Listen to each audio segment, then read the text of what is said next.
बिस्मिल्लाहिर्रहमानिर्रहीम अस्सलाम वालेकुम। मैं हूं आपका मेजबान साजिद गुंजल। आज 9 फरवरी है साल 2021। हामिद मीर, सलीम साफी, आसमा शराजी, गरीदा फारूकी एक मरतबा फिर बेनकाब हुए हैं। इस्लामाबाद में वकला की गिरफ्तारी के लिए छापों का आगाज कर दिया गया है। शहबाज शरीफ आज जज के पांव क्यों पड़े हैं, इस पर सबसे पहले हम वीडियो में बात करेंगे। आज एहतसाब अदालत लाहौर के अंदर रमजान शुगर मिल रेफरेंस की समाअत हुई। इस दौरान शहबाज शरीफ और हमजा शहबाज को एहतसाब अदालत में पेश किया गया। और आपको इल्म है, जब भी लीगी माफिया पेश होता है तो एक खास तादाद के अंदर लीगी गुल्लू बट वहां पर पहुंच जाते हैं। कुछ रहनुमा पहुंचते हैं, वो प्रेस कॉन्फ्रेंस शुरू कर देते हैं। कुछ लोग जबरदस्ती कोर्ट रूम के अंदर घुसने की कोशिश करते हैं। पुलिस इनको रोकती है और पूरी कोशिश होती है कि हर मरतबा हाथापाई हो और फिर नारेबाजी गालम गलोच का एक माहौल बनाया जाता है। और ये सारी मशक करने का असल जो है, इस सारी मशक का मकसद ये होता है कि ये साबित किया जाए कि ये हमजा शहबाज, शहबाज शरीफ और लीगी जो माफिया है ये लाहौर के अंदर और इन इलाकों में बड़ा मकबूल है। पाकिस्तान के अंदर इन्होंने पंजाब के अंदर बड़ी खिदमात सर अंजाम दी है। जबकि ऐसे लगता है कि वो ओवरऑल मफाद परस्तों का एक टोला नजर आता है और चंद मजदूर टाइप लोग होते हैं जिनको मुख्तलिफ इलाकों से शायद दिहाड़ी पर लाया जाता है। तो आज भी इस तरह एक गुल्लू बट्टों का बहुत ज्यादा ग्रोह वहां पर पहुंचा। पुलिस ने उनको रोका, हाथापाई की कोशिश की, फिर पुलिस ने डंडे निकाले, फिर उनको पीछे धकेला गया और एहतसाब अदालत के अंदर जो है वो शहबाज शरीफ और हमजा शहबाज को पेश किया गया। उसके बाद जो है वो हमजा शहबाज शरीफ रोस्टम पर आए। उन्होंने जज साहब से अर्ज की कि मेरे वकील अमजद परवेज इस वक्त दूसरी अदालत के अंदर पेश हैं, तो आप थोड़ी देर के लिए इस समाअत को मुलतवी कर दें। तो जज साहब ने कहा कि जनाब, हम अभी आप जो स्टेटमेंट है एक गवाह के रिकॉर्ड करते हैं, जब आपके वकील आएंगे तो वो जरा कर लेंगे।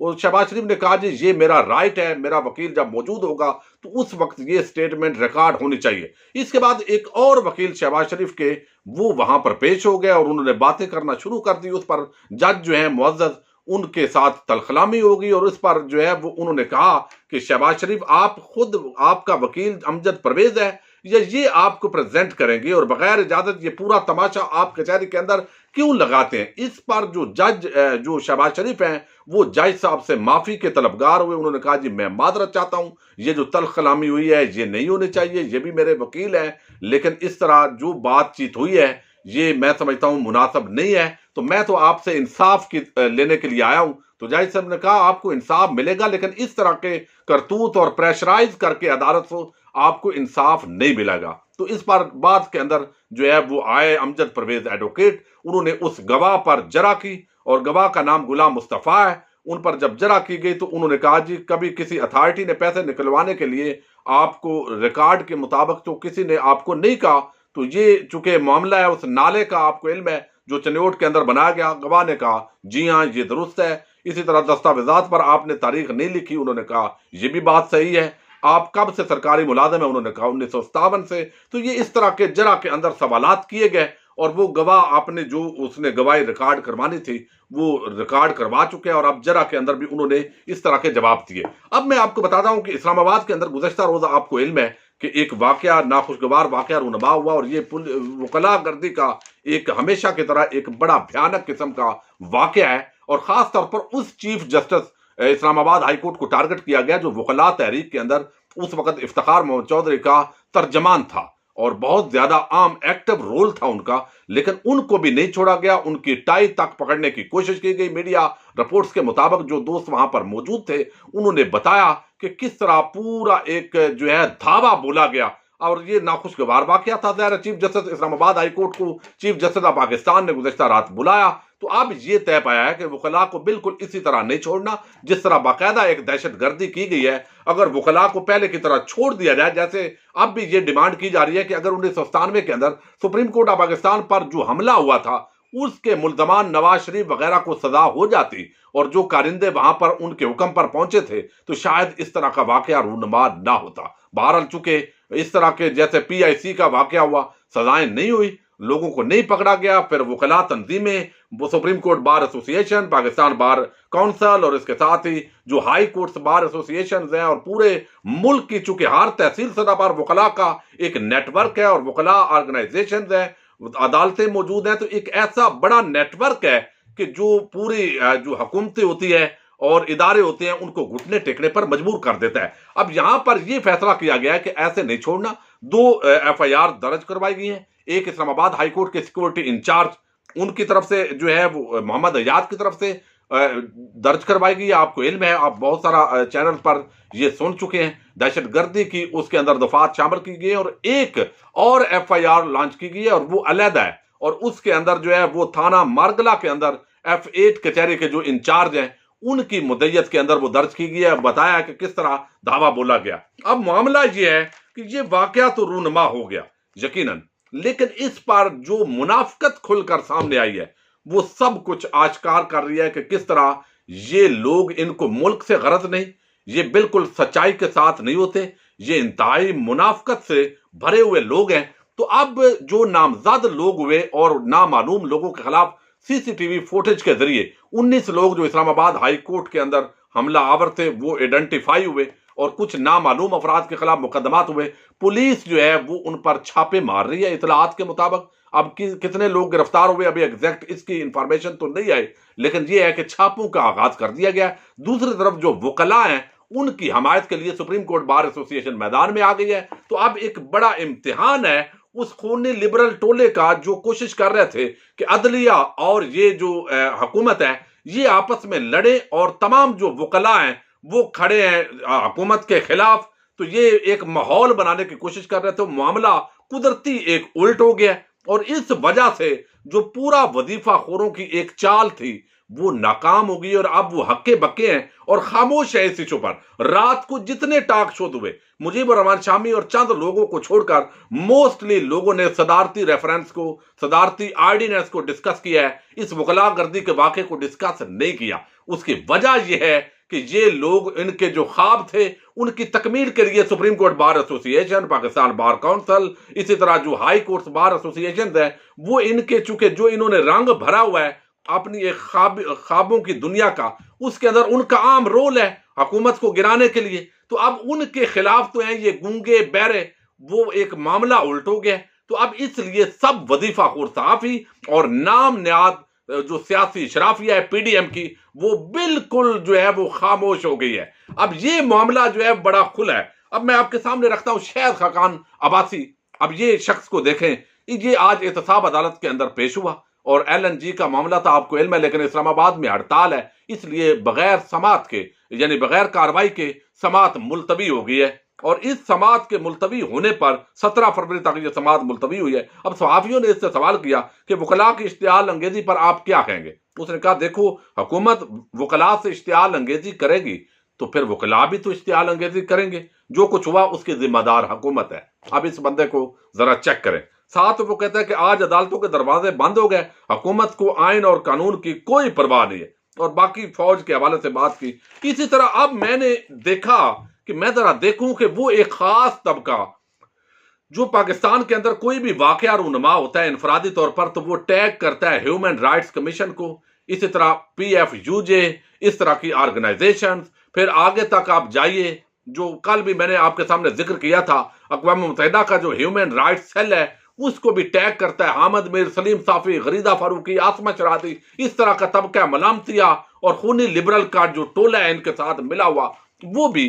तो आज मैंने कहा जरा देखता हूं, ये एक बहुत बड़ा वाकया हुआ है और बहुत मैं समझता हूं कि आज पूरी जो अदालतें हैं इस्लामाबाद हाई कोर्ट, जिला कचहरी F8 की, वो तमाम अदालतें बंद पड़ी हैं। तो इससे बड़ा वफाकी दारुल हुकूमत के अंदर इंसिडेंट जो है वो क्या हो सकता है। लेकिन इस पर मैंने कहा कि बड़ी बात की होगी हामिद मीर ने, चूंकि देखो जब टेलीविजन चैनल पर वो बात करता है फिर तो वो कहता है कि देखो इसके पीछे एस्टेब्लिशमेंट है, वो टीवी चैनल्स को रोकते हैं, वो उनको हदायत देते हैं, तो आजादी इदारे राय पर हमला हो गया है। इस तरह का एक बयानिया बनाया जाता है कि हुकूमत और एस्टेब्लिशमेंट मिलकर सहाफती आजादी को पाकिस्तान में कुचल रहे हैं। तो अब इस मामले के अंदर तो ना हुकूमत है ना एस्टेब्लिशमेंट है। तो मैं देखता हूं कि ये शख्स चूंकि आजादी इदारे राय के लंबरदार हैं, ये सारे लोग, इन्होंने कोई ना कोई बात की होगी। तो मैं ट्विटर पर गया, मैं हैरान हुआ कि हामिद मीर का एक ट्वीट भी अभी तक जब मैं ये वीडियो रिकॉर्ड कर रहा हूं इस टॉपिक पर नहीं आया।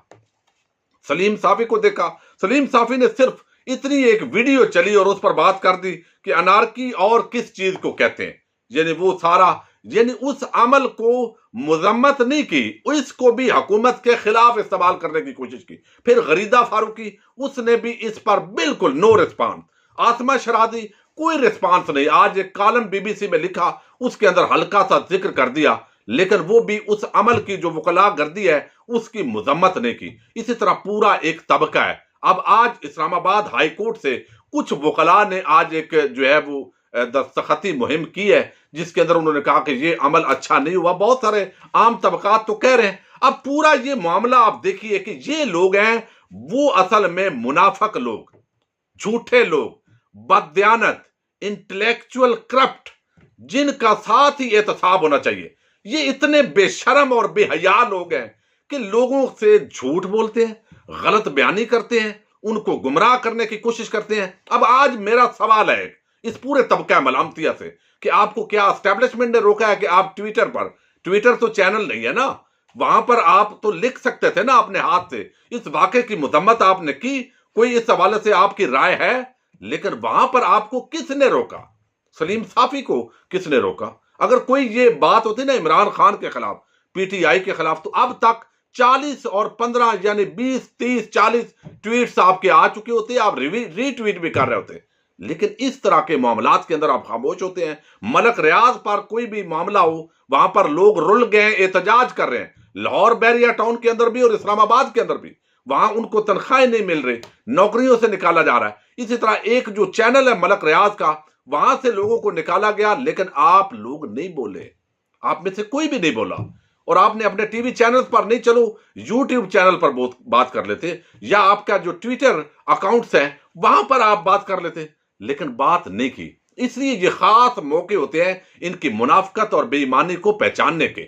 ये खास किस्म के कारिंदे हैं, इंटरनेशनल एजेंडे पर होते हैं, और ये हमेशा मुनाफकत का लिबादा इनका जो है वो बेनकाब होता है। अब इस मामले के अंदर इनका गुफ्तगू ना करना, आप खुद सोचें ये क्या है। ये सिर्फ इमरान खान का बुग़्ज़ है, चूंकि उन्होंने इनका वो दाना पाने बंद किया, हरामखोरी बंद की, और ये समझते हैं कि हुकूमतों को गिराना बनाना ये हमारा काम है, इमरान खान हमसे मशवरा नहीं करता।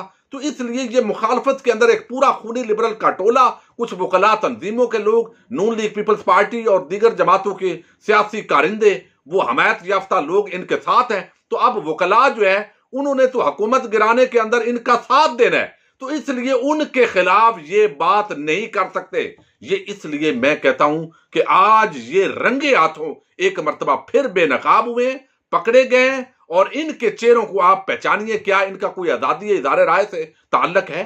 क्या ये पाकिस्तान के अंदर कोई इस तरह का मसला है? एक लेवल पर होगा कुछ चीजें जो आप चाहते हैं कि हम यहां पर पाक फौज के खिलाफ जो है वो स्टेटमेंट्स जारी करें, उस पर हमें रोका जाता है। कुछ मिसिंग पर्सन जो हैं वो जेन्युइन भी मसाइल होंगे, लेकिन कुछ लोग तो बाकायदा इस तरह के हैं जिनको आप बेगुनाह करार देते रहे और वो दहशतगर्दी के अंदर पकड़े गए।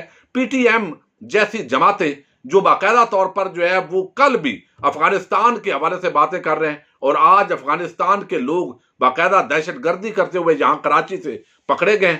तो वो इन पर सब आजादी ये चाहते हैं कि जो भी फौज को गाली दे उसको आजादी होनी चाहिए। नवाज शरीफ अगर गाली दे, इश्तिहारी मुजरम, वो भी उसकी हमायत के लिए वहां पर पहुंच जाते हैं। तो ये एक पूरा तबका जो है ये है बेसिकली लोगों को गुमराह करने वाले। और आज एक मर्तबा फिर इस जो इस्लामाबाद के अंदर वकला गर्दी हुई है, जो चीफ जस्टिस के चैम्बर के अंदर उनको मैसूर किया गया, उनकी बात नहीं मानी गई, मुज़ाकरात अभी तक जारी हैं लेकिन नाकाम है, और जो डिमांड 6 मुतालबात वकला ने रखे हैं उस पर अभी कोई पेशरफ्त नहीं हुई। देखते हैं कि जो ऐलान किया गया है उसके मुताबिक गिरफ्तारियां होती हैं, सजाएं होती है या नहीं होती। लेकिन ये भी एक अजीब किस्म की पहली मर्तबा शायद इस तरह के प्रेसिडेंट सेट हो जिसकी मुझे कम अज कम फिलहाल उम्मीद नहीं है। ऐसे लगता है कि कोई ना कोई दरमियानी रास्ता निकलेगा और हमेशा की तरह कंप्रोमाइज होगा, लेकिन फिर भी हम उम्मीद रखेंगे कि शायद तारीख बदल जाए। अपने मेजबान साजिद गुंजल को